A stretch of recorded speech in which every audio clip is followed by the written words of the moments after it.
All right. You're now going to be down for posterity. All right. I hope everybody, at least those who are here, managed to make it through the holiday services. So I'm relieved to see that. Tonight, before we get started on the topic of the synagogue itself, starting after the holidays, I'm going to be passing a sheet around for you to sign in and what synagogue services you attended the previous weekend. That's part of the traditional way of dealing with the class. We're post-COVID, supposedly. At least that's what the prime minister seems to have decided. Hope you'll be attending services, and you can talk to your sponsoring rabbi what their feelings are about where you have to attend, which synagogue. If you have to, your sponsoring rabbis or another synagogue, that's between the two of you to work out. But I will be asking you to sign in on that. Also, starting after Simchat Torah, it's been my practice each week that I talk about the upcoming Torah portion, the upcoming Sedra.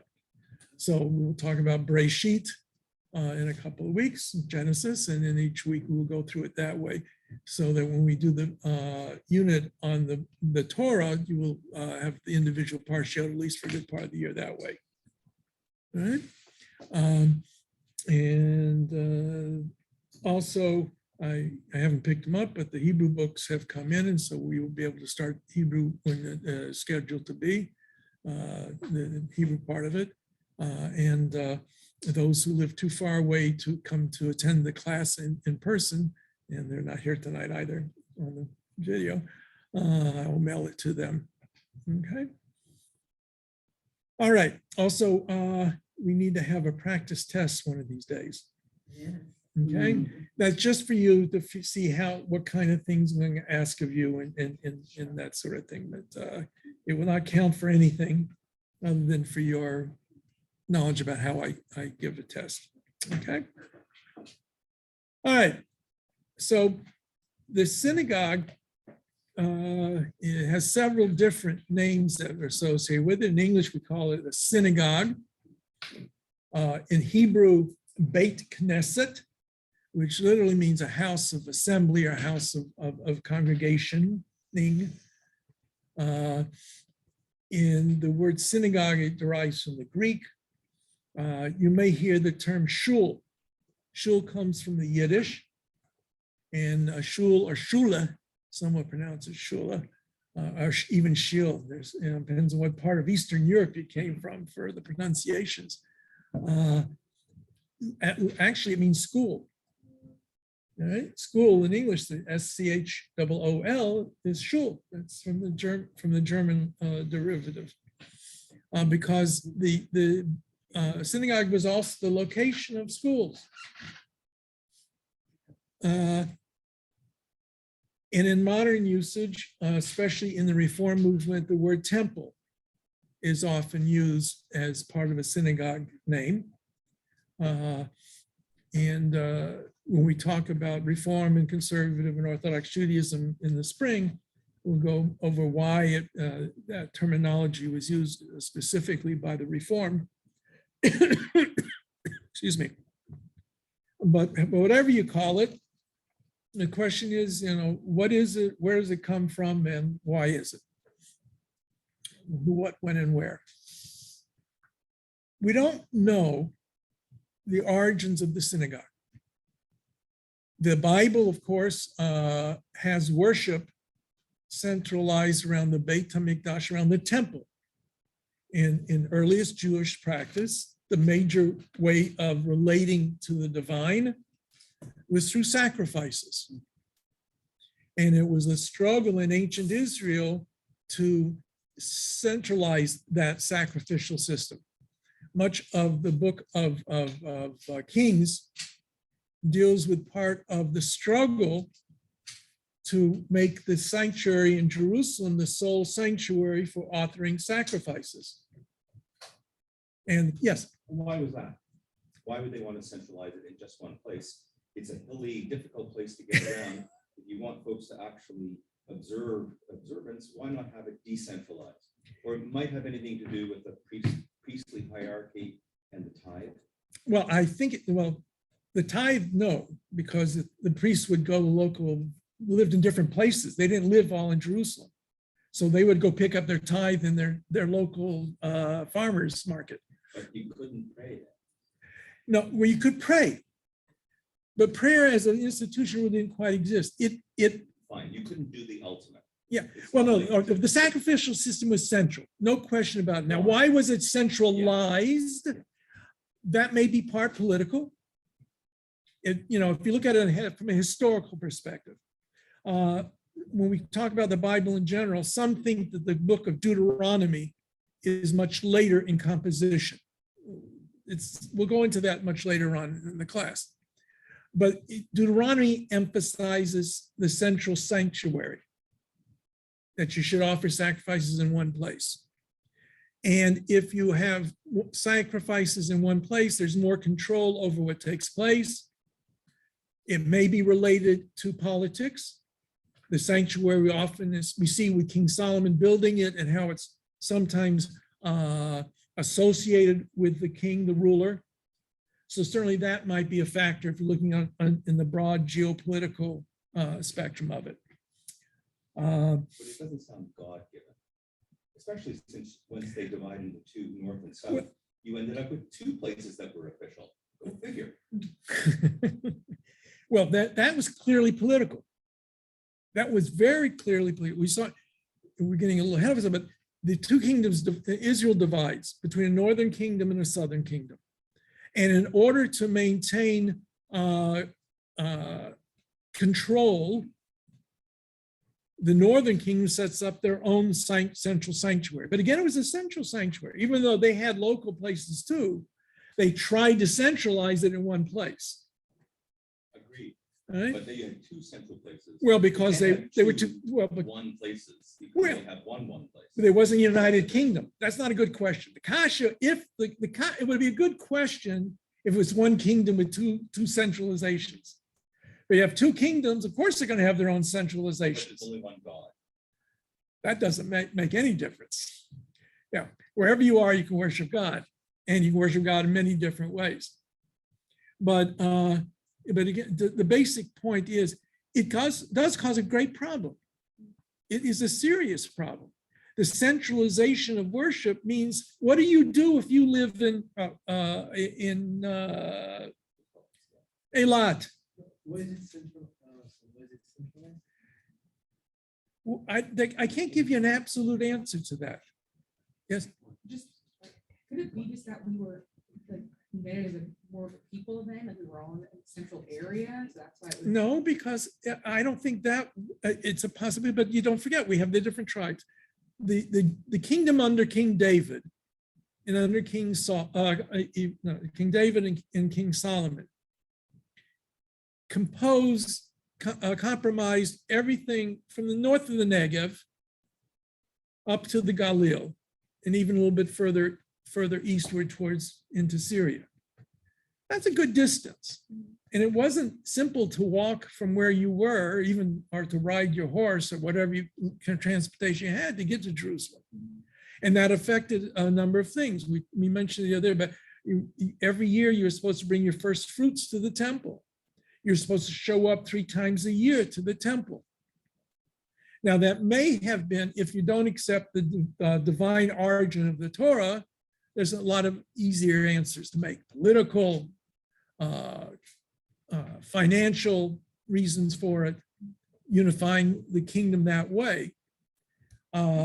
If you accept the divine authorship of the Torah, then you have a bigger problem to try and understand why that's the case. But then you say, well, that's what God wanted, so end of the story.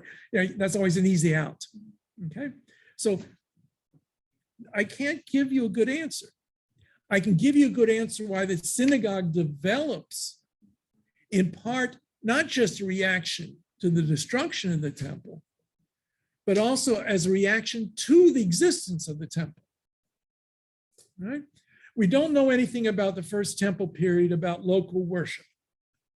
And we do know that there was a big fight by the prophets, or at least those who were concerned with having a centralized worship in Jerusalem, to stop the local bamot, local, I'm sorry? That is, you're correct, but not in that sense. Sacrificial places. A bama is where you offer the sacrifice. It's also the bima. The bama is a stage. Yes. You briefly brought up the Book of Solomon is. Not Book of Solomon. I said King Solomon. King Solomon. Well, my question was, do Jews take the Book of Solomon like seriously? Is that like a canon scripture? No, there's no such in the canon. There is no Book of Solomon. Right? We will go over the 24 books of the Bible and all of that later on. But what is generally referred to in Christian circles as the Old Testament, which is nothing old about it, but we'll just call it that for the moment, is the Jewish Bible.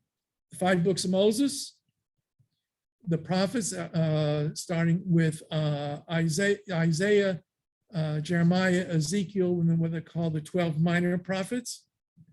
I skipped also Joshua, Judges, 1st and 2nd Samuel, 1st and 2nd Kings, and then the section is called Writings, Psalms, the 5 Megillot, Esther, Ruth, Ecclesiastes, Song of Songs, what did I leave out? Lamentations, 1st and 2nd Chronicles, Ezra, Nehemiah, I think and Psalms and Proverbs. I think I got all 24 there in that brief, right?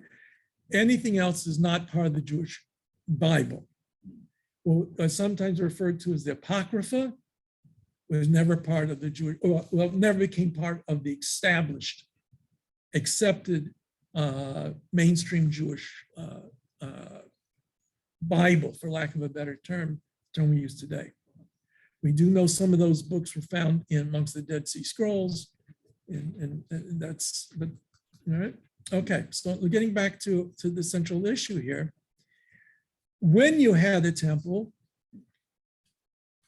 at least at the later stages, as recorded by the rabbis, they began to have local observances to parallel, to a certain extent, what took place in the temple.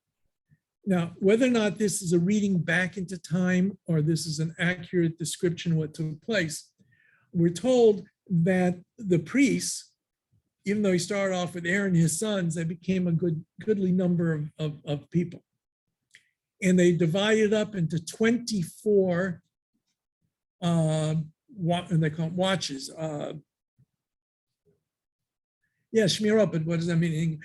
Groups that would service the temple. Each one would service the temple for a week at a time. Okay, they could live out in the hinterland. It was their turn to work in the temple, in the Beit HaMikdash. They came to Jerusalem and did their job in Jerusalem. Where they came from, the towns which they came from, at least in Second Temple period, they would have ceremonies in some of the local towns during the time when their priests, their local friendly priests, were in Jerusalem doing the service there.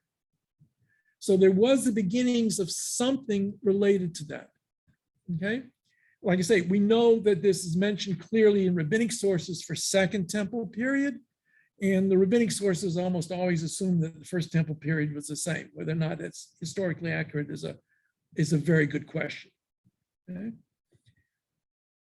When the temple is, and as for prayer, we know there's the Book of Psalms. And again, depending upon how old the Psalms really are, how far you want to date them back, some are very old, some are more recent in time-wise in terms of the biblical period. They are prayer-like passages. Some of them are clearly, could be specified as prayers or praises of God that you could recite. Some are requests of God, as it were. And so they might have begun to be used locally in some kind of ceremony. We don't know. When the temple is destroyed and Jews go exiled to Babylonia, the origins of the synagogue may have had their roots at that time. Because after all, you're in Babylon, you're in what we call Babylonia, the Mesopotamia, modern day Iraq and Persia. There is no temple in Jerusalem for 50 years. There is no way of offering sacrifice. What do? So it's possible that there was Why couldn't they, if you have two places of sacrifice, because both of which are in Israel, why couldn't you have a third one in Babylon? Why couldn't they just decide? Because it became ingrained that the only place you could have a temple was in the land of Israel. And remember now, we're talking about the Jews who were exiled from Judea. The 10 northern tribes, when Sancherib, the Assyrians conquered the north, and they, quote, disappear. They don't really disappear, but they're lost in terms of simple identity, the northern tribes of Israel. Some of them become part of the Judean kingdom later on and may associate with it. But as tribal existence, as political existence, they disappear. So by the time of the Babylonian conquest, pretty much you had centralized in Jerusalem. The prophets had been railing against local sacrifices. So if you couldn't have local sacrifices in the, I'm going to use the modern English term, Holy Land, how could you have sacrifices external to that Holy Land? And so in Jewish history, the only temple we know about that was established outside of the land of Israel was in Egypt during the Maccabean era, right? But other than that temple, and there's discussions of whether or not they offered animal sacrifices there or not, there seems to have been no push, at least there's no record of it, of seeking to have a sacrificial system somewhere else. And one of the first things they wanted to do when they returned to Israel, or when those Jews who did start returning to Israel, to Judea, was to reestablish a central temple. And the state that existed at first really was just Jerusalem and its environs. So that it was closer now to being the center for them. So if you can't offer sacrifices, what do you do? So it could be that they may have read the Torah, if the Torah existed as a single unit, or parts of it that existed. They may have listened to the words of the prophets. There were some prophets that existed amongst them. The major prophet that we know that lived in Babylonia, and there's all kinds of given back and forth, how could he be a prophet outside the land of Israel even, was Ezekiel, Yechezkel. So they may have begun this idea of gathering, at least on the Sabbath and holidays, in some central location where they lived, to somehow reach out to the divine, to God. Can you imagine the pushback on that by the priestly class? They are out of work. Granted, but we don't have any record of them There were seeking. people back then too, and they needed to put food on the table. Can you imagine? They were top dogs in Judea. The pushback They're much more top dogs later on. When the kingdom is not the kingdom, but when a Jewish state of some kind, whether just a province or finally under the Maccabees, an independent state, the priests really were the top echelon. And they were the top echelon when they came back. But we have no record. That doesn't mean it didn't happen. There's a lack of evidence is not proof of anything. All we can say is there is no evidence in the Bible. There's nothing else that we have to indicate any attempt to recreate any temple worship. Now, again, later on, and whether you can project it back to then or not, I don't know. There was certain gifts that were supposed to be given to the Kohanim, the priests, when you slaughtered an animal to eat, they might very well have gotten those parts in Babylonia because they weren't for sacrificial purposes, so there's no problem with around it. We know later on there was a custom much later in history to give the certain portions to the priests when you slaughtered an animal for you're just plain consumption, right? A large animal. And we know that when they come back, the priests or the Kohanim, their descendants, at least a certain number of them come back. The Levitical group, most of them did not come back. Or at least they were not seen to have come back. And the Talmud speaks about certain issues that we find in the book of Ezra, dealing with the Levites who didn't come back and taking away some of their privileges. We find archaeological evidence of synagogues around the turn of the Common Era. If you ever go to Masada, there is on Masada, the top Masada, there's what is understood to have been a synagogue. The early rabbinic writings speak of a synagogue. And actually, they talk about two different institutions. Can you help us out with timeline?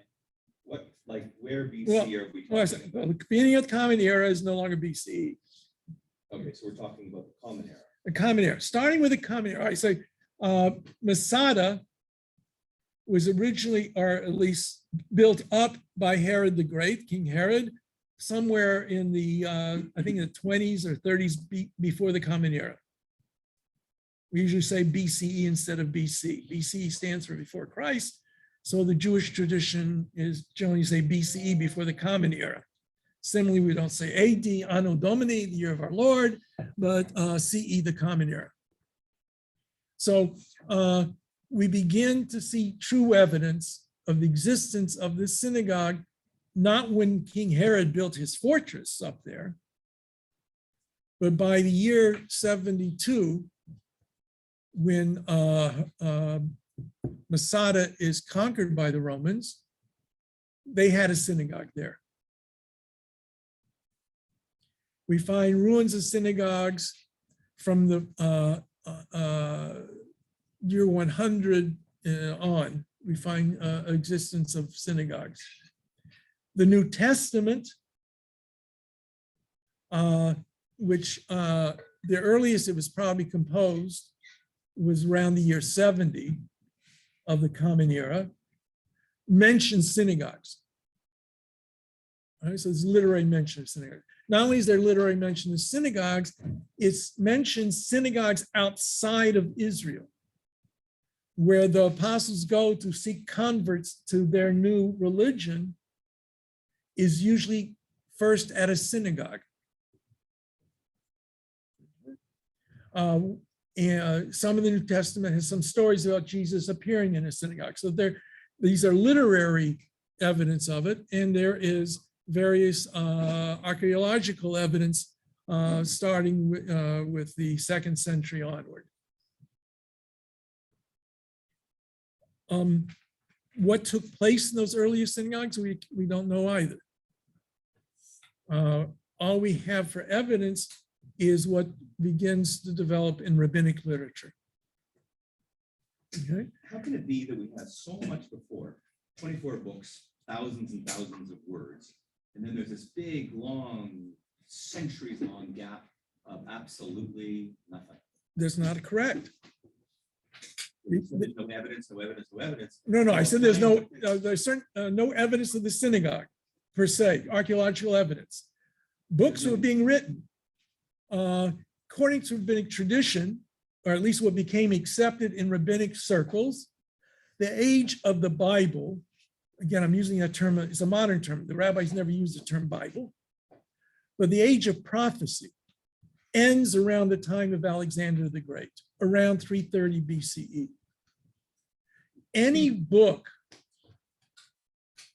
that was dated, seems to have been written after 330 BCE, was not regarded in rabbinic circles, which becomes the Judaism that we know, as being a legitimate word of God. They were conversant with a number of books. One of the most important they were conversant with is a work called Ecclesiasticus, or the Wisdom of Ben Sira, which is cited in the Talmud, noted in the Talmud in a few places. It is, and those citations are positive citations, but it's negatively related to in the Talmud. It's, in other passages, it's it's outside the realm of what you should be dealing with. We know from the Dead Sea Scrolls that many works were compiled in those times. Between the time of Alexander the Great and the time of the composition of the Mishnah, around the year 200, there were many works that were written. Some in part of the biblical tradition style. They become, some of them become the Apocrypha, which were accepted by some in Christian circles as having a certain sanctity. Some became what was known as the pseudepigrapha. The Wisdom of Solomon, I think, is one of the pseudepigrapha. I don't think it's one of the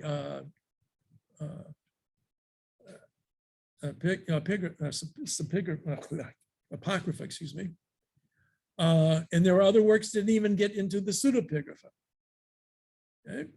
There's a Greek translation of the Torah that takes place, and then of some of the other biblical books. It was the reason that the 24 books that lead up to sort of 330 BCE are preserved is because, and we know them today, is because for many hundreds of years, and there's a big gap of known literature, is because they were not viewed by the rabbis as being sacred. Yeah. And so anything else afterwards was, Yeah, but lesser, and and therefore that has the yeah, illusion that- and now and the critical scholars will suggest that the book of Daniel actually comes from that period of time.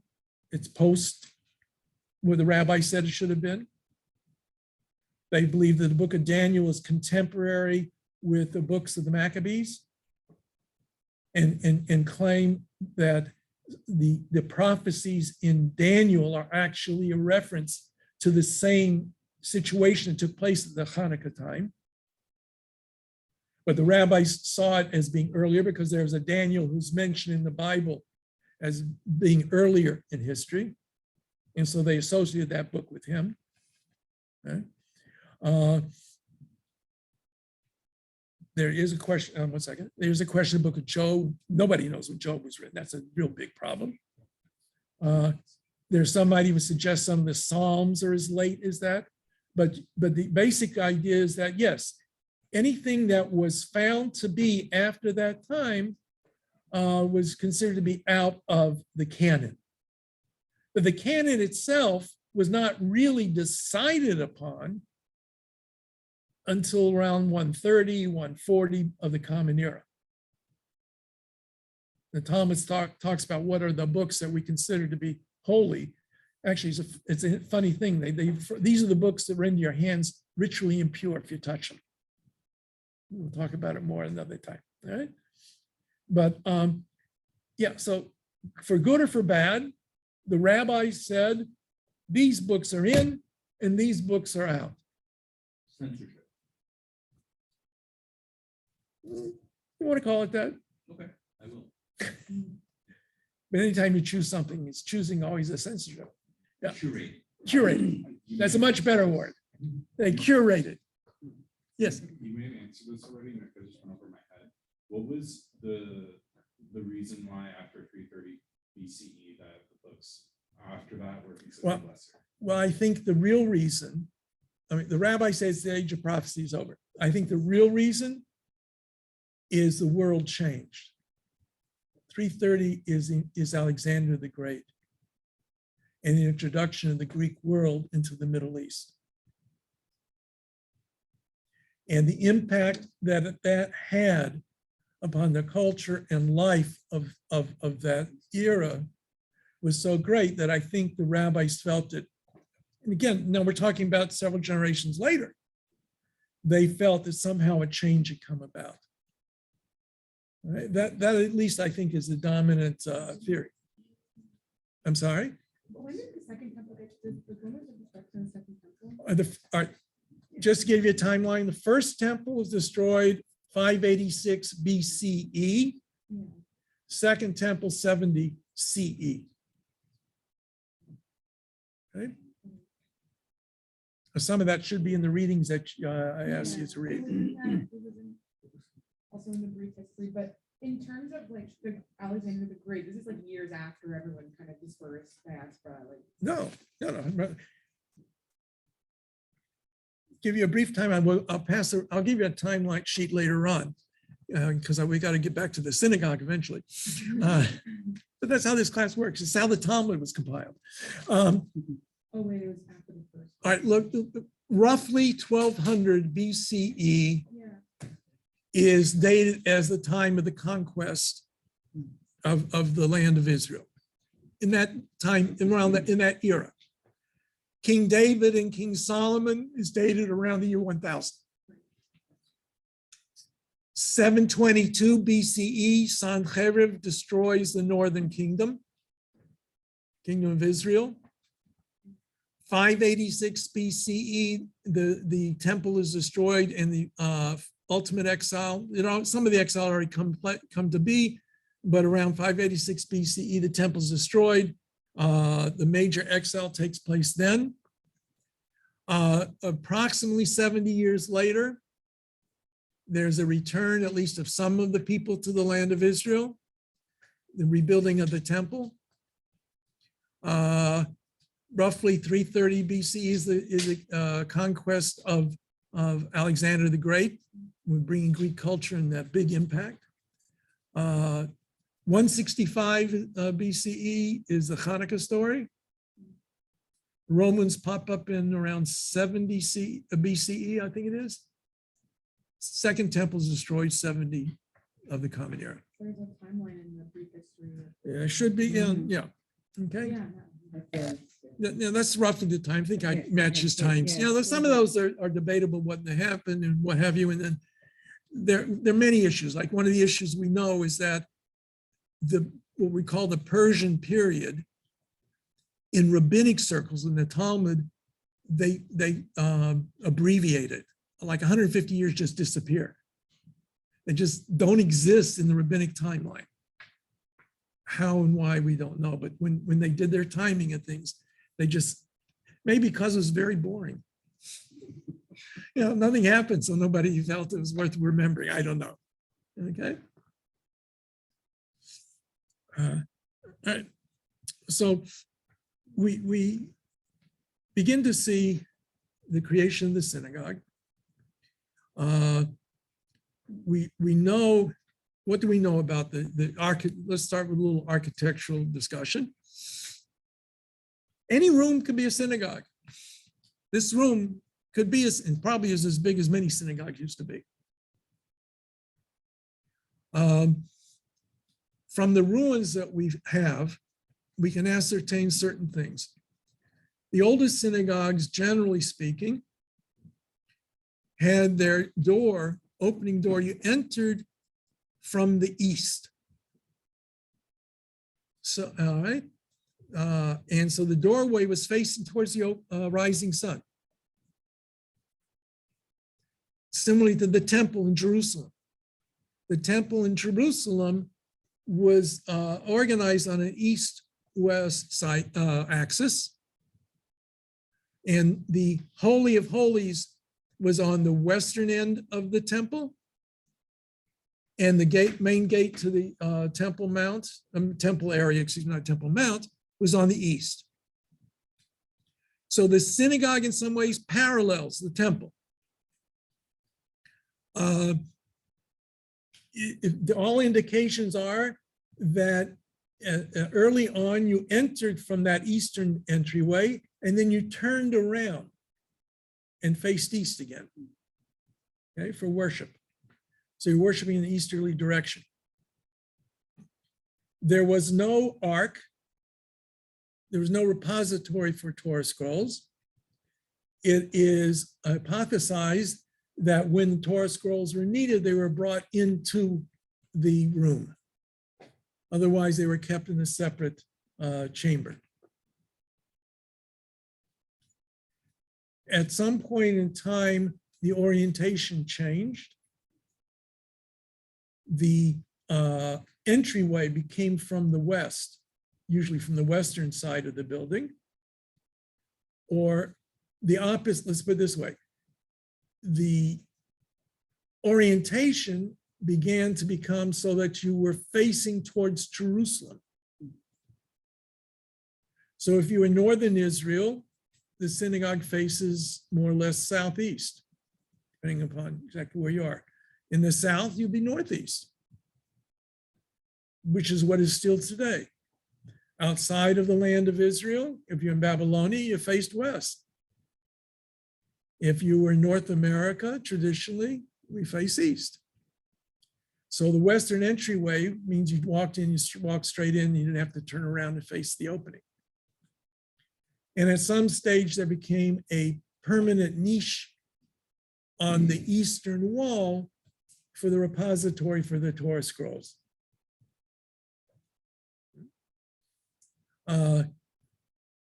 Some of the earliest synagogues were patterned, we call a basilica.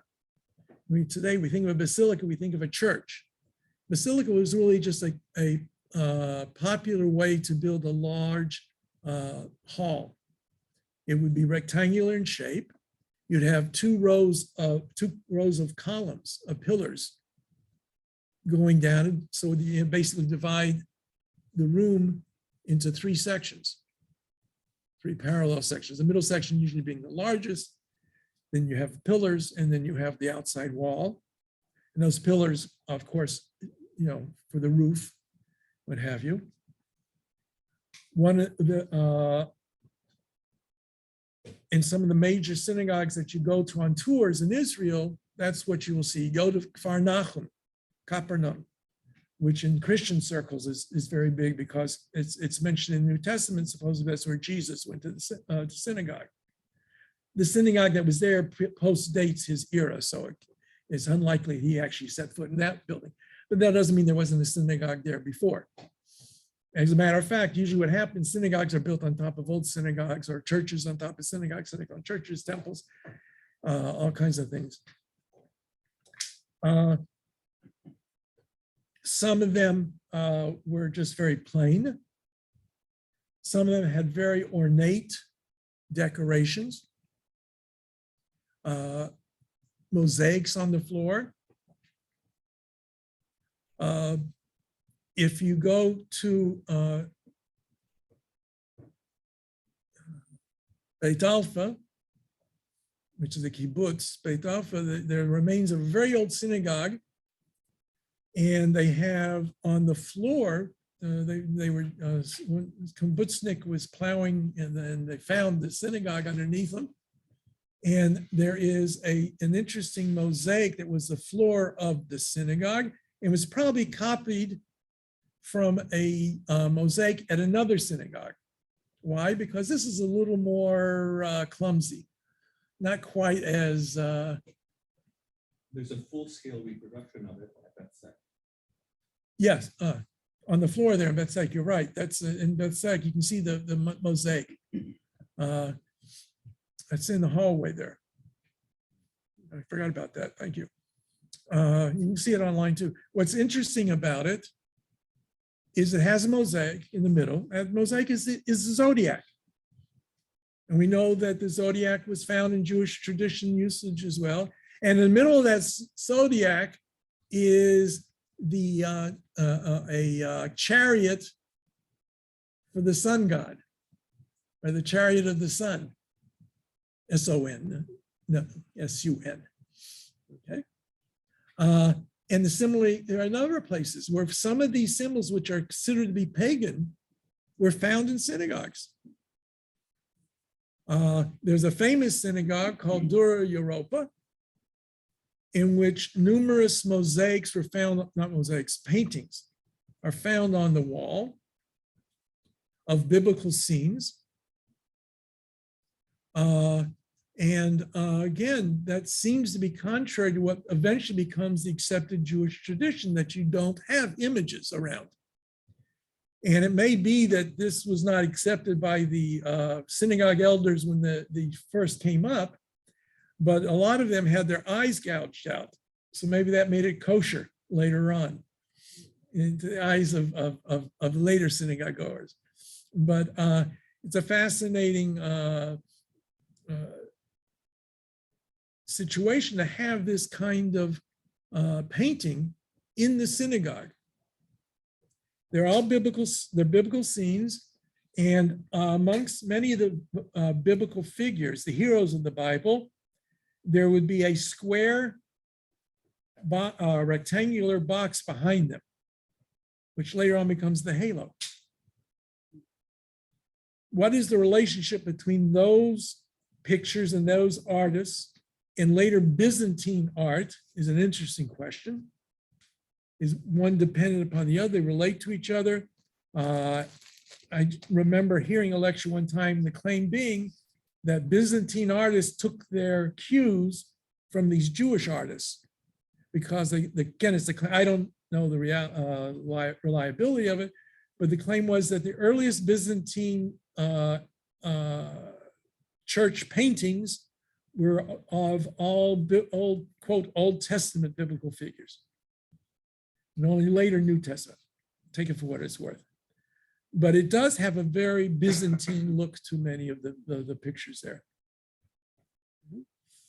And obviously they were meant to teach the people that are there the biblical stories. That's what church art was always for, was to teach the stories. All right, so now, What is the zodiac, no, like what's the link? I'm sorry?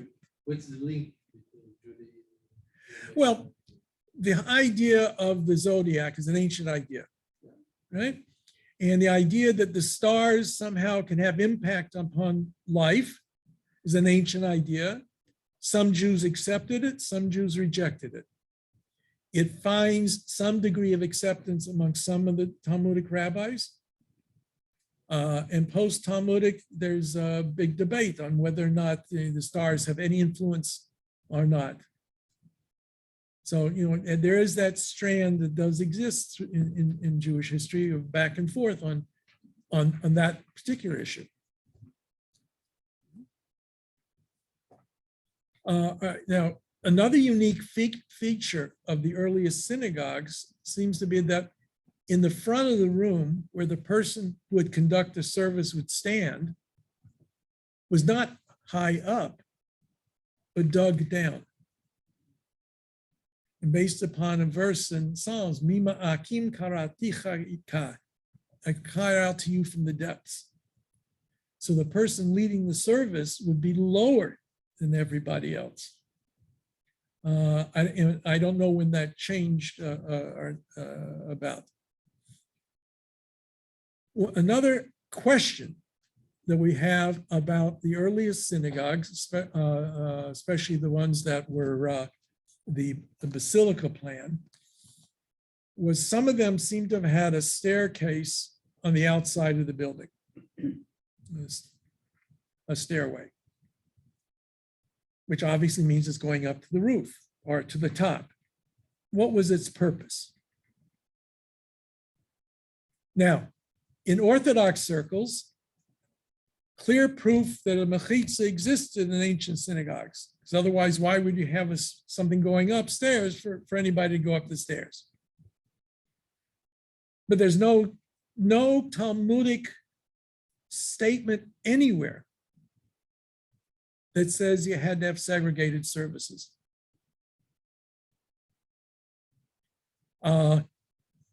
We know the only discussion about separation of sexes is not really connected with the synagogue. It talks about the temple in Jerusalem.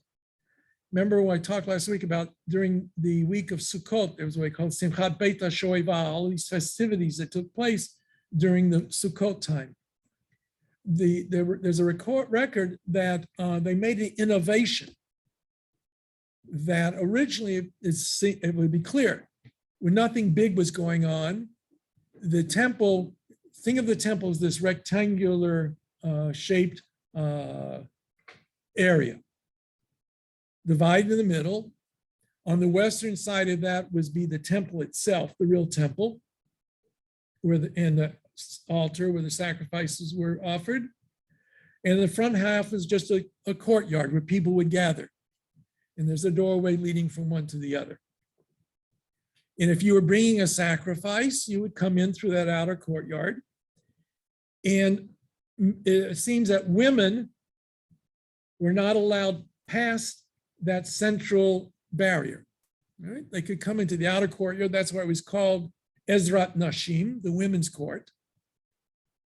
Then non-Kohanim, non-priestly Jews, Israelites, could enter for a certain distance past that doorway.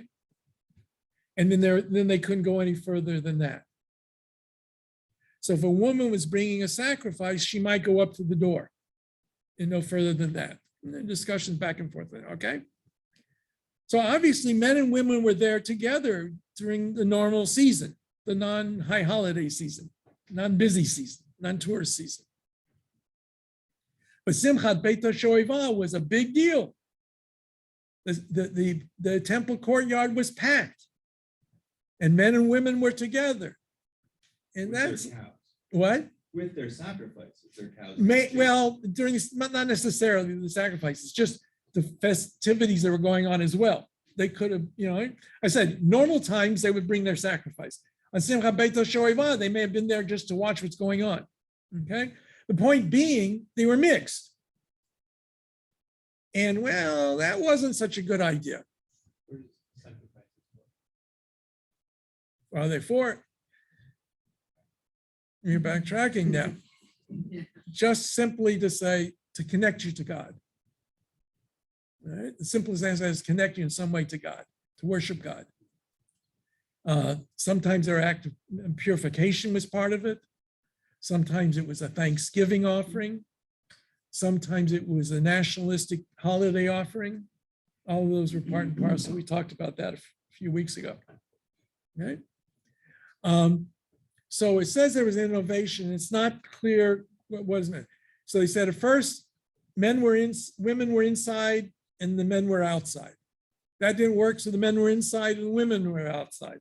So that didn't work. So they built a balcony inside and the women went upstairs on the balcony. And so the Orthodox who want to argue that the mechitza, the separation of the sexes, goes back to the Bible, the Torah, say you couldn't put anything in the temple that was not permitted by God in the Torah. So therefore, if they could build a balcony in the courtyard, it must mean that it was okay with God in the Torah. Problem is, there's no proof of that whatsoever. All it is it's an argument from science.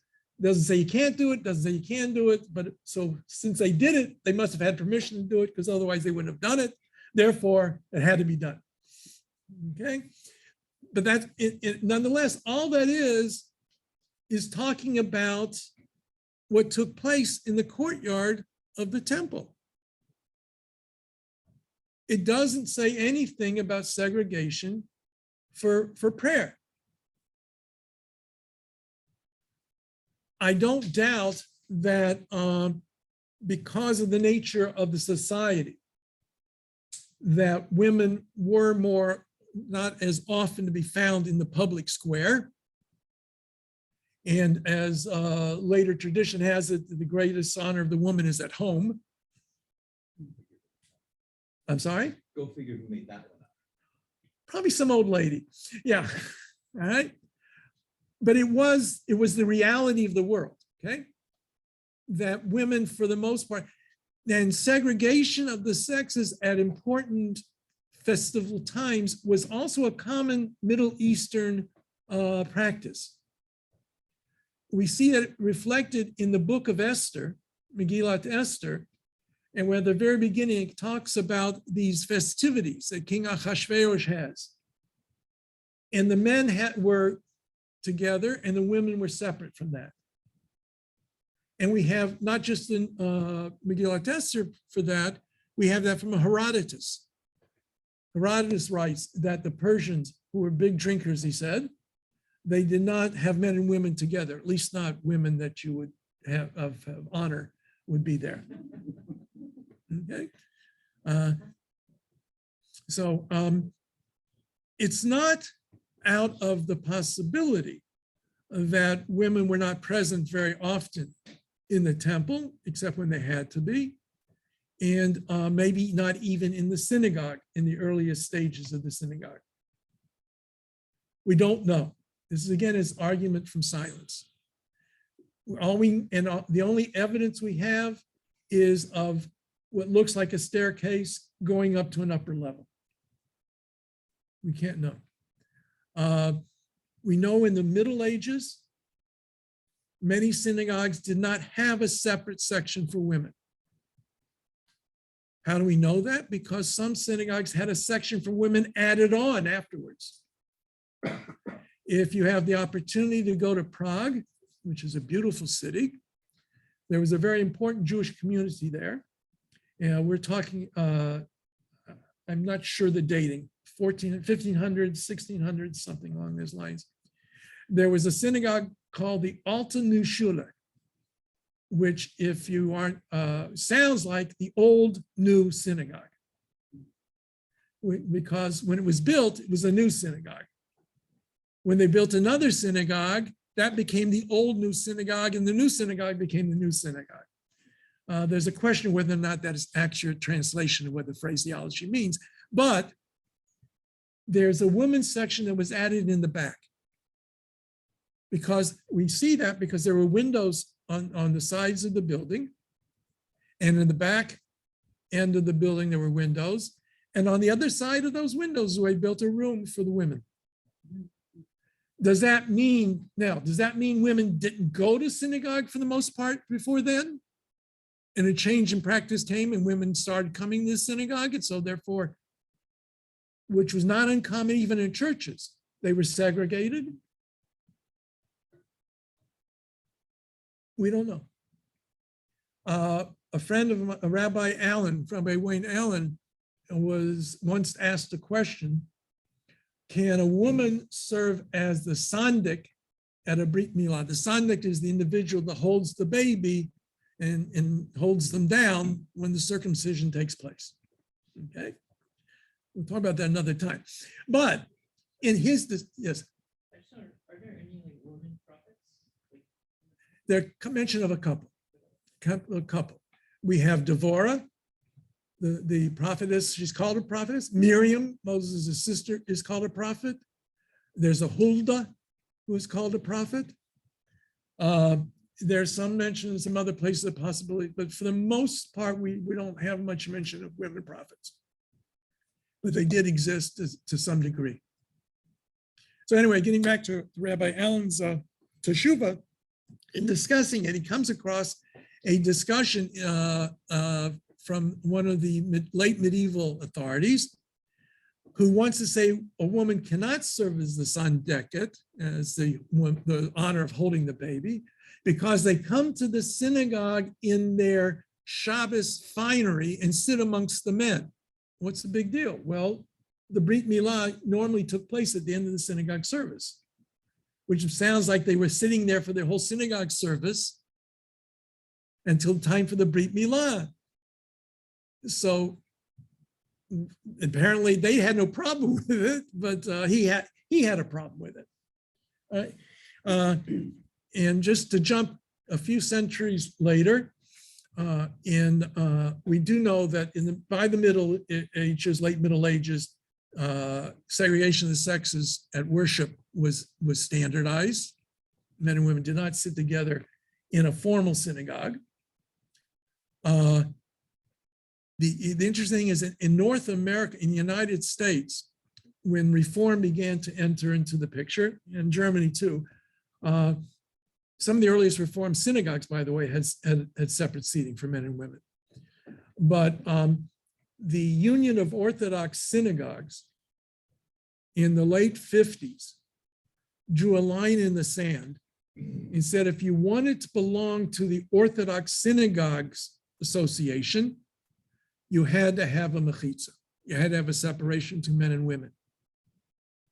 And that became the strong division between Orthodox and non-Orthodox synagogues from then on. Before then, there were a lot of synagogues called themselves traditional. They were members of the Orthodox synagogue body, and they didn't necessarily have a mechitza. Some they had men and women separate, sometimes together, sometimes sections with men and women together, sections with men and women separate, all kinds of different things there. But the decision was made, if you're going to be Orthodox, this was a proof that it's an Orthodox synagogue. Without that, you cannot be an Orthodox synagogue. It wouldn't let you stay in the Orthodox synagogue, right? So we see an ebb and flow in terms of that. Like I say, even some of the earliest Reformed synagogues didn't do away with the mechitza, at least not right away, until they had what they called family pews, family seating. So by the Middle Ages, we have the basic kind of construction of a synagogue. What did it look on the outside? Whatever was popular. There's no such thing as external synagogue architecture. All you have to do is go to the synagogues here in town. Right? Depending on when they're built, who's the architect, what year it is, what people's taste is, that's what the synagogue is going to look like externally. Internally, in the medieval, late Middle Ages, usually synagogues were not very big. Normally, in the Ashkenazic synagogues, we have on the eastern walls where the ark was. And that might be the most ornate part of the synagogue. Those who were to be honored, seats of honor were always on the eastern wall. So people would sit on the eastern wall with their backs to the wall, right, facing the congregation. In the middle would be a raised bima, platform, for the Torah reading. It would be more or less in the center of that room so that everybody could hear. So some people in front of it were facing away from the Torah itself. Behind it, they were facing towards it. Beside it, they might be facing towards it or towards the front of the room. And it's a large measure, there would be a second-story balcony for the women.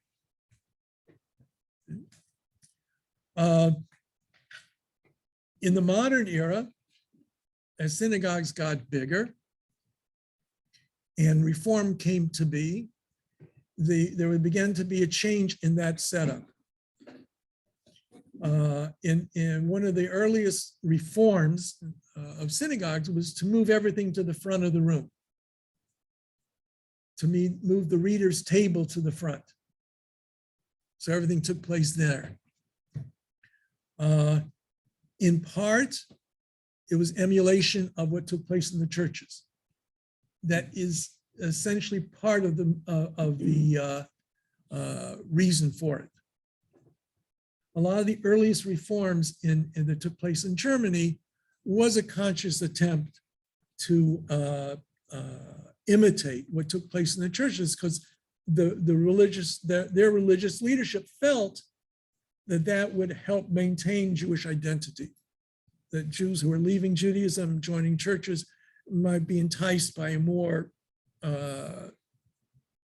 stylized service that would be similar to what took place in the churches. That's why eventually organ music was introduced in some of the earliest Reformed synagogues, for that reason, and big choirs. Then when the synagogues got bigger, the question of microphones and all of those things came into being in terms of the synagogue structure. In the late 70s, 60s, early 60s up to the end of the 60s, the big thing to do with a synagogue like this, for example, is they start to grow very big, especially suburban synagogues. They don't really need the big sanctuary for 95% of the year. But on the high holidays, they need it. So you would have the back wall that would be open up. And otherwise that was your social hall the rest of the time. And a lot of suburban synagogues were built on that style. Downstairs, What? like this shul. Like this shul, that's what I'm saying, yeah, just like this shul. Okay, it was a convenient way of being able to have expansion when you needed it, and in at least a little closer in when you didn't. I was a rabbi of both kinds of shuls.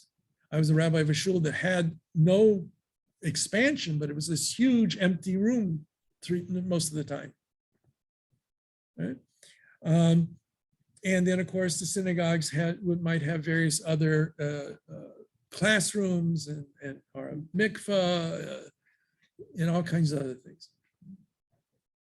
Right? The earliest synagogue was basically had for two purposes: prayer and study. Many times the school would be in the synagogue, or they might have a separate room for that. Often they would have, for a higher level of study, the yeshiva kind of study, they might have another building or room that was the Beit Midrash, the place of study. And again, when you start getting to the modern era, where you start having afternoon Hebrew schools, they would build lots of classroom space for the students who would come in the 60s, in the early 70s. The Jewish population had expanded tremendously in North America.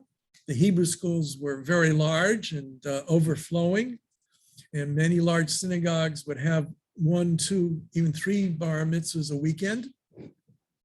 Okay, so you needed all that space. And as time went on and things began to change and the number of children dropped, you started having big synagogues with a lot of empty spaces, which is a problem that is being faced by a lot of synagogues today. Right? Downstairs. Yeah. The synagogue I grew up in, the synagogue that I grew up in Jacksonville, Florida, was a synagogue center based upon the idea of Mordechai Kaplan. We had synagogue services. We had the school. We actually had a day school there for a number of years too, at least lower grades. So I went there in the afternoons for Hebrew school. I went there for Boy Scout meetings. During the summer, we had day camp there. You had weddings there. You had bar mitzvah celebrations there. You had all kinds of things that took place in all aspects. I knew every nook and cranny of that It was building. the centerpiece of the community. Yeah, it was a centerpiece of that part of the community. As time went on, today, synagogue centers are passé. Either you have a Jewish community center, which came into being because Jews couldn't go or wouldn't go to a lot of the other centers that were out there. So Jewish community centers, Jewish YMHAs, the YMHA versus YMCA were created. Today, that's not needed anymore. In that sense, Jews, you want to go to a health club, they're all over the place. And even would you need a JCC even today is questionable in my mind, but that's a debatable point for another day. Okay. But that's just more of assimilation. It's- It comes. Accept, let's call it acceptance rather than necessarily assimilation. It's acceptance. You don't have to be a Christian to go to YMCA today. You Right? don't have to be Jewish or JCC. Well, that was necessary because they didn't have enough Jews going to the YMCA, to YMHA or to the JCC because they were going everywhere else. So what purpose does it serve at an earlier age when you want to make sure that Jews only mixed with Jews and only married Jews, right? I mean, that's the reality. That's why you had it segregated that way. That was part of the purpose. That was very much the reason for it. As Jews become more accepted and able to go to places and do so by voting by their feet to go to these places, they no longer can serve that purpose.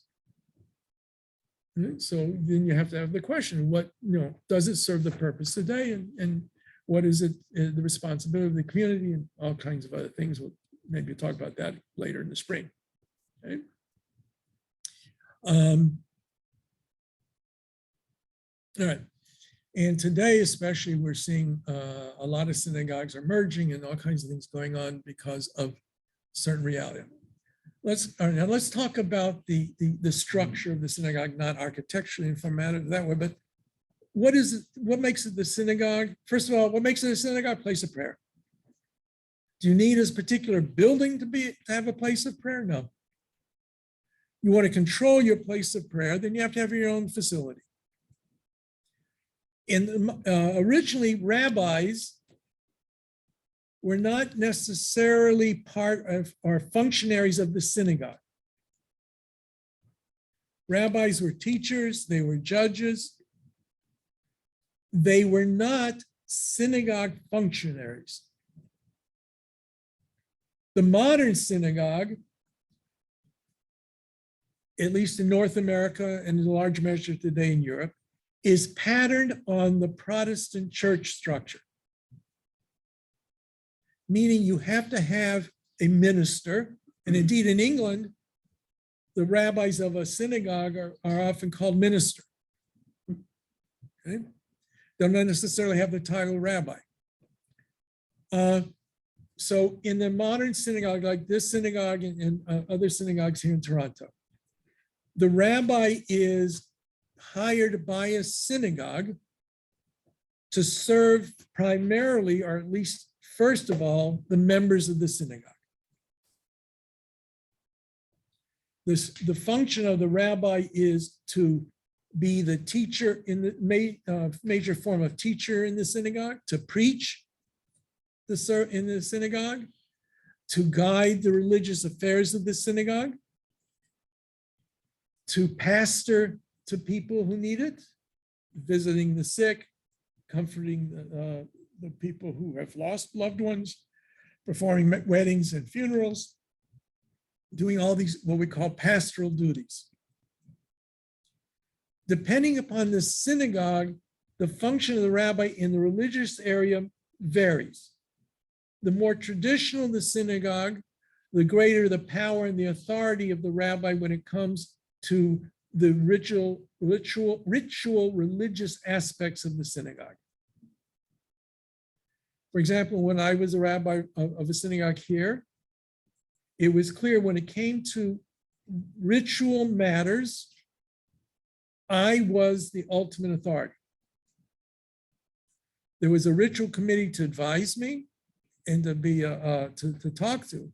But when it came to a question of ritual in the synagogue, I was the Mara D'Atra, is in the Aramaic. I was master of the place. And I'll give you a great example. We had a question of women performing certain functions. So that question was up to me to decide whether women could perform those functions or not in the synagogue. We had a big debate that was coming up because we had women who read the Megillot Ruth on Shavuot. That was the practice of Shar Shalom. And some of the women wanted to be able to wear slacks to shul, not dresses. At that point in time, it was the policy of the synagogue that if you were going to do that, you had to be wearing a dress. Okay. So the question came to me, and my answer was, I like dresses, but I don't think that's my decision. I don't think it's a religious matter. Right? Some might think it is. I didn't. Women wear pants, they wear pants. They wear skirts, they wear skirts. That's up to them. So it's up to the synagogue, as a synagogue, the ritual committee, to make that decision. So along with that, somebody raised the issue, do men have to wear a tie to have an honor in the synagogue? Okay. So we're planning for the night where there's going to be this discussion over women wearing skirts and women wearing ties. So of course, I knew that it was going to be big debate upon women wearing pants in shul.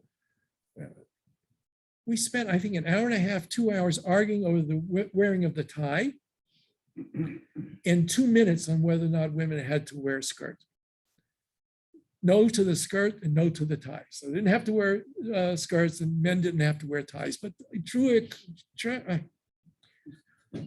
what a to do over that.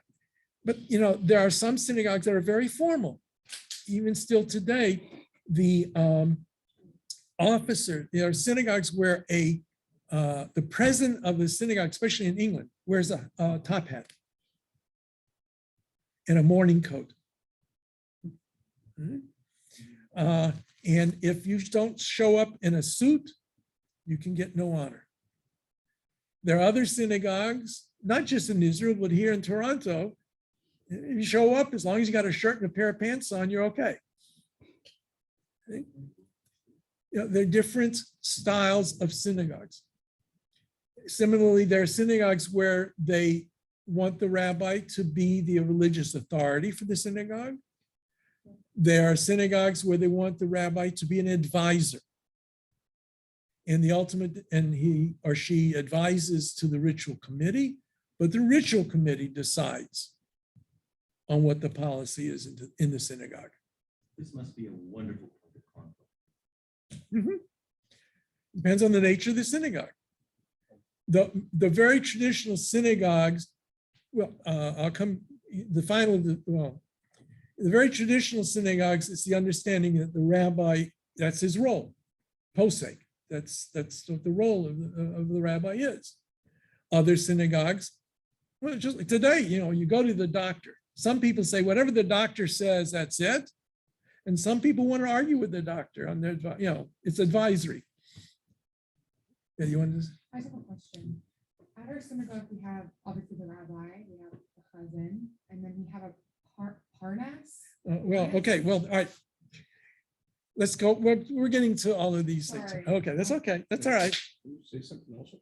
Perfect example of what you just said is several years ago, I went up to my sister and brother-in-law have a place in North Bay. He's originally from North Bay, one of the few Jews that are from there.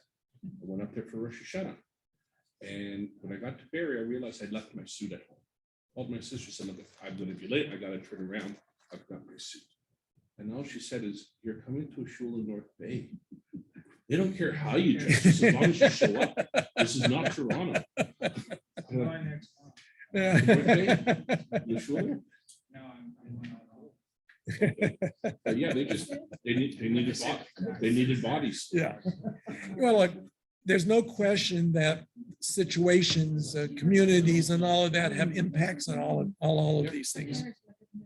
Okay, so, but I will say this: every synagogue that has a rabbi, the rabbi's function is certainly pastoral.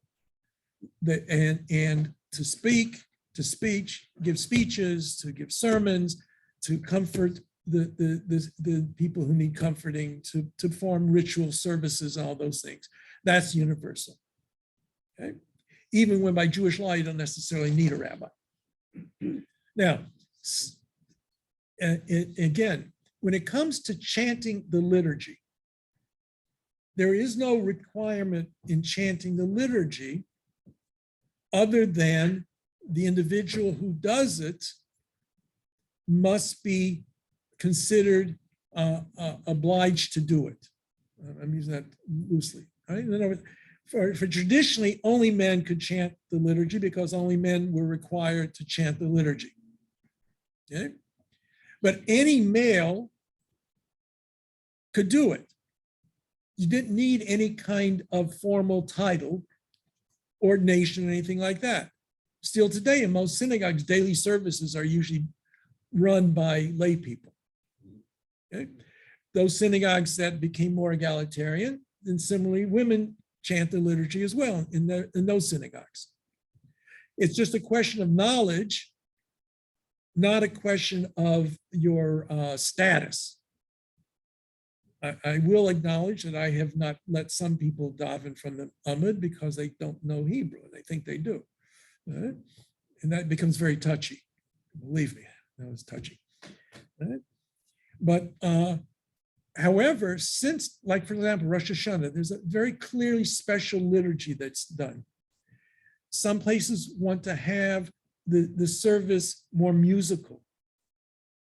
And while somebody can get up there and recite the liturgy, they may not be so musical. And if you have a synagogue where people want to be able to sing together with the person conducting the service, again, you want somebody who has the voice and the ability to lead the congregation. Hence the concept of the cantor or the shliach. And the cantor is usually the title given to an individual, again, depending on if it's egalitarian or not, man or woman, who knows the liturgy, presumably has the voice and background to chant the services. So in most major synagogues today, non-Orthodox, it's changed in the Orthodox world, but in most non-Orthodox synagogues today, major synagogues, there will be an individual who in a church might be considered, I think, a musical director. And in churches, sometimes are musical a pastor. Right? So in those cases, the individual who has that position is often called cantor, which comes from meaning chanter, one who chants the service. In Hebrew, they're also called the shliach tzibur. Shliach tzibur means the agent of the congregation. But anybody can be the shliach tzibur if they know how to do it. But again, that's the case. Now, especially when you want to have the traditional style of liturgy, it becomes very important. In Orthodox synagogues today, the role of the cantors is slowly disappearing, unless there are some of the major synagogues. They don't have an official cantor. Lay people do it. The rabbis, other people, they don't necessarily hire a person to do that. And today, especially when the budgets are tight, if they're going to hire a cantor, they hire a cantor who also will do something else, perhaps run the Hebrew school, right? Which is interesting, trying to combine the two roles. And sometimes the rabbi and cantor's roles with each other can be very smooth, or sometimes there can be friction. Who's running the show? Who's most important? Who's willing to bend over for the other? What the synagogue wants, and see, that can be an area, and you'll see in some synagogues it can be very problematic. Other synagogues, the two of them recognize they have a partnership in the service, and it goes smoothly. Large synagogues will often have an individual who might be referred to as the shamus, or sometimes gabbai, or ritual director, who is third man on the totem pole. That individual usually is the one who might run the daily minyan, the one who gets on the telephone to call up people if they're short for a minyan, might read the Torah regularly on Shabbat during the weekdays, may be a bar mitzvah teacher as well. It handles lots of the daily ins and outs that, depending upon the synagogue and the size of the synagogue, the rabbi may not have time for if he's busy with all kinds of other things. Right? Some synagogues will have an educational director if they have a separate one from the cantor. Now, all of these are hired positions. They are hired by the synagogue. And since they are hired by the synagogue, the ultimate authority of who runs the synagogue in that sense is the board of the synagogue. So going back to the beginning, when I said the rabbi is the decisor of the ritual in many synagogues, well, there is one caveat to that. Namely, if the board doesn't like him anymore, they may may not renew his contract. It happens everywhere. It depends on the nature of the contract, how long they have it, all kinds of things. Okay? Downstairs many times. Yeah, some synagogues it happens more than in others. Okay? Doesn't sound like being a rabbi is much of a job for a Jewish boy. Sometimes it's not. Sometimes, but on the other hand, sometimes they get to teach a class like this, and that is believe it or not, a job I enjoy. But that's the reality. Now, that is guided by certain things also. You know, I mentioned the idea about how the Orthodox world drew a line in the sand about the mechitza. Many synagogues, again, things are changing, but synagogues generally, major synagogues belong to a synagogue movement. Each one of the major movements in Jewish life today have synagogue associations. There's clearly the Reformed congregations, conservative synagogues have one. There are a couple of different ones in the Orthodox world. And if that synagogue wants to be a member of that organization, there may be certain requirements that they have for membership in that organization. Like a franchise. Yes and no. Yes and no, because if you want to call yourself a conservative synagogue, nobody can stop you from calling yourself a conservative synagogue. If you want to call yourself McDonald's, then you have to pay a franchise fee. Right? But you can get away calling yourself a conservative synagogue without paying the franchise fee. Okay, nobody can stop that. Okay? And there are synagogues here in town that call themselves conservative, but are not members of any conservative synagogue body. Yeah. And for the conservative Jewish movement, can rabbis or board members of the synagogue be gay? The answer to that is yes and no.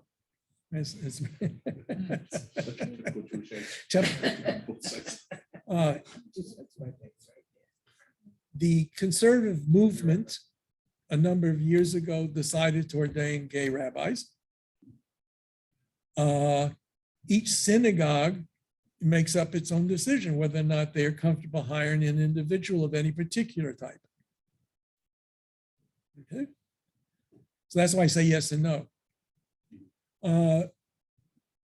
Even the Orthodox world has a bit of a division there, but for the mainstream Orthodoxy, without any question, no gay rabbi is going to be hired for an Orthodox synagogue. Anything to the left of the Orthodox world, the possibility exists depending on the synagogue they're making. Just similarly, different conservative synagogues have different limitations on the role of men and women in the synagogue.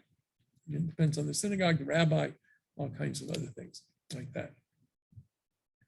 All right, so each synagogue then is governed by whatever incorporation rules they have for the synagogue.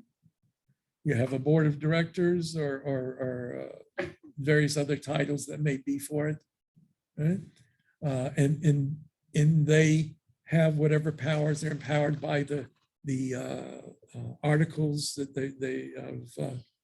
What's the word I'm looking for? Corporation, right?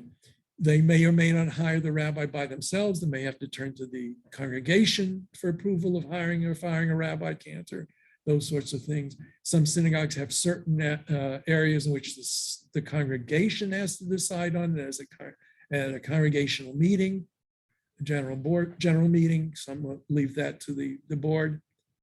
Most synagogues today are membership organizations. You pay dues. Those funds are the major source of income for the synagogue. That's beginning to be challenged today. The costs are so much higher than what the dues can cover. And there's various approaches to what to do with that. A model that used to be was the synagogue was you had your dues, which at least was over 60-70% of the income of the synagogue. You have to pay for the holidays or? Well, it depends. I'm saying you had membership dues. The membership dues may or in most synagogues that entitled you to the full services of the synagogue. If God forbid a funeral, the rabbi was there available for you. Had a wedding, the rabbi was available for you. You want to come to synagogue services on Rosh Hashanah and Yom Kippur, that was available to you. Okay, that's how many synagogues were structured. If you don't pay, are you still able to go? If you don't pay, All right, all right, just hold on for a minute, okay? Just to finish, then the synagogues often have a caterer and you have a function of the synagogue. You may be a member, but you got to pay for the caterer and for the food and all of that. And the synagogue gets a cut of that. And other kinds of fundraising that they might do. Okay, all kinds of gimmicks out there to raise money. If you come up with a new one, anybody's happy to listen to you and come up with a good idea to raise money for synagogue. Okay. When you have dues structure, there are different ways they were handled. Some synagogues had what they call would have set dues. If you are X, if you're so, if you're 20-year-old, you pay X. You turn 30, you pay Y. 40, you pay Z, whatever it may be. Okay, married, membership, family member. Offering free membership for those Yeah. under 40. Yeah, well, wait a minute. They're not, now, I'm just saying, and I said, that used to be this, no, another standard was a fair share. Another, no, Beth Sedek said no, this I think. All right, now, another way it was handled was they left it to individuals. You can determine what you think you can pay. All right, then some would have a kind of mix. There was a set dues, but if you don't think you can afford the dues, you could ask them to reduce your dues and somebody would check you out and see whether or not you can be what you could afford. Frankly, that's what I do, the synagogue that I'm a member of. Okay. Now, this model was also, like say, for the high holidays, for example, some of them, if they had room, because not all synagogues had room. Some synagogues for a long time had no space for anybody else. That was one reason for tickets. They really had no room for outside members. As if they had room for outside members, they raised money by selling tickets to the synagogue. Today, as the synagogue's membership has gotten less, there's much more room for selling synagogue tickets. Again, if you couldn't afford, there's always the opportunity to turn to somebody and say, I can't afford it. Can I do something different? Right? Either pay something less or give for free. So that's the system that's everywhere but Israel. No, not 100%. Israel, if you want synagogue seats in Israel for the holidays, you got to be a member. You have to be a member. You can get in, but you can't necessarily get a seat. Yeah, right. But that's because in Israel, there's a different setup. And that may be true in some of the countries where your taxes, part of your taxes go to your religious affiliation, like in Germany. And that helps pay for the synagogue. So they have different patterns. What I'm describing here is a North American pattern. Now, this all is being, so much what I'm teaching today is changing now. I may have to stop teaching soon because I'm not going to know anymore. But all kinds of things are taking place. I discovered my wife grew up in Minneapolis, and the synagogue that she grew up in Minneapolis has instituted a no dues membership, total no dues membership. It's all left up to everybody to make what donations I want to make to the synagogue. Okay, apparently it's working. And the only reason I know about it, there was a CJN article because they were talking about Beth Sedek. What is this, under 40? You can. Yeah, they had a billboard. I was seeing it. All right. That was, I think it was totally free. That was free membership and seats for the holidays. Okay. The Bite has a $900 membership fee for under 40. And that's how they're dealing with it. All right. But anyway, in that CJN article, it says that Bethel in Minneapolis has been able not only to, it's been able to raise more money than it had in the past with its due structure. A lot of Chabad synagogues have rabbis who twist arms of the big money givers who therefore cover the expenses of the synagogue, and they don't necessarily have, or they have a very low membership fee. Because bless them, the rabbis of Chabad are very good at somehow getting the money. Okay. They're good fundraisers. A couple of them, though, are on the shadowy side of the fundraising. I think this sounds kind of mercenary to a lot of people, but this is much more genteel than it was, say, 75 years ago, even in North America. It was a whole lot more coercion of what to pay and lots more arm twisting, a lot more difficulty, a lot less professionalism in the synagogue, less smaller buildings. Yeah, well, the times change and more volunteerism. well, when you had different sets of circumstances, things change. Part of the reason for this is that the structure of the synagogue and the synagogue life is very different from the church. You know, we have Rosh Hashanah Yom Kippur. People sometimes have fundraisers on Rosh Hashanah Yom Kippur, but you don't pass the hat every Shabbos service and expect a good wad of money to come into that donation box. In the churches, that was the way that they handled they had membership too sometimes, some of them, but they were a donation kind of setup, and it was handled that way. This is the way it developed in North America, and that's the reality that we face with. As times change and people's orientations change and all kinds of things, 20 years from now, we'll see what it is like. When you had, if you go back 200 years ago,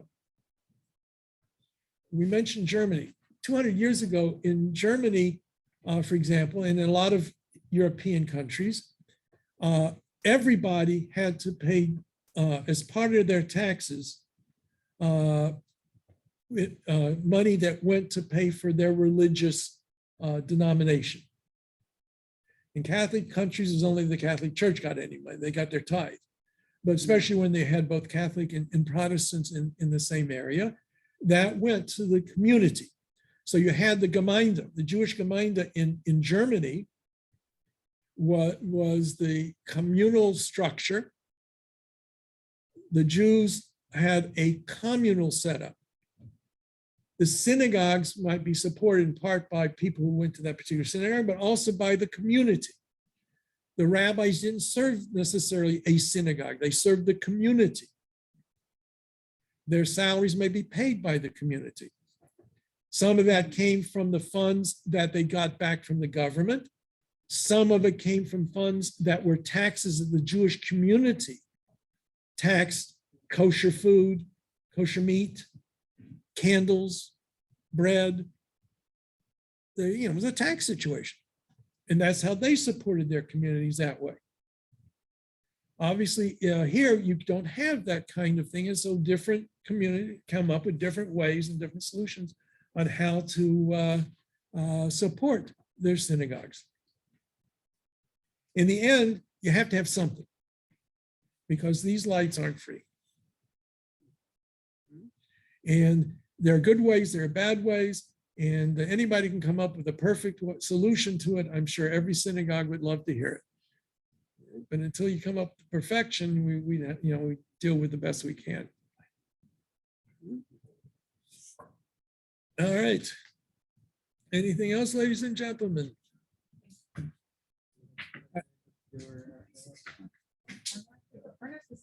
Oh, I'm sorry. You asked about that. Oh, yeah. Some synagogues, sometimes they have a parnas as is the title of what essentially is the president of the synagogue.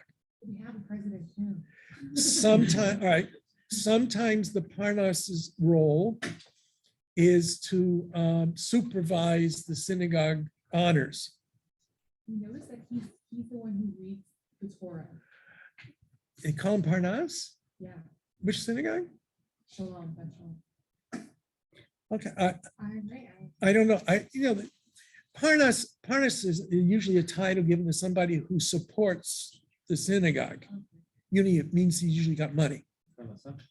Parnasa, yeah, from Parnasa. He's on the business end of things. Usually. He's the guy that twists arms a lot. Yeah, he may be the he may be the guy who twists arm. He's a big, tall guy. Not necessarily. He may have a big voice too, right? And he may own a big business, but he's not as short. But anyway, no, usually that's the title given to a given as a shamash Yeah, or a shamus, that's what, yeah. not parnas. Parnas is usually an honorific that means somebody who's a macher in the shul, either the president or one of the important positions in the synagogue. A macher means a big wheel, I just told her big shot. big shot. Yeah, yeah. All right. That's usually what the role of a parnas is. Yeah, different synagogues have different names, different kinds of things that may well be. But also some synagogues, the parnas is not the money raiser, but he is the one who is responsible, who gets what honors. Now, by being responsible, who gets what honors can mean money too. So you see, one of the ways that Orthodox, I forgot about this, one of the way synagogues used to be run is that major honors for major things like having the honor of opening the ark at Kol Nidre was auctioned off. Absolutely. And sometimes they still do that. They have regular auctions. All right. Not on the Bima, you get an aliyah, it says Now, how much your aliyah. is Now, a worth, lot of what they're shuls, especially Orthodox shuls, when you're given an honor, you're going to get a donation card. Everyone gets donations for the high holidays. Yeah, but you see, that's one thing. Yeah, because that's the major fundraiser for the shul. But every Shabbos, if you're getting your Chaim Yankel and you're just given the honor of an aliyah, usually in many shuls, that means you're expected to make some kind of a donation. In which case you will hear two blessings. You will have the generic Mishabeach, may you bless so-and-so who's given the honor of a Torah. Then they say, may you bless so-and-so who's given who has made a pledge to the synagogue. Where I go to daven, because they don't have a lot of people to do the Haftarah. It's a smaller minyan where I get, so I get the honor often. So I don't get a card every time because it'd be too much money for me. But if you're just getting an aliyah, you get a card and you put a paper clip on the right spot on it, and they got your name, and it goes down on the file, and you pay for your honor. All right. Thank you. All right. The Slocum Street Cemetery.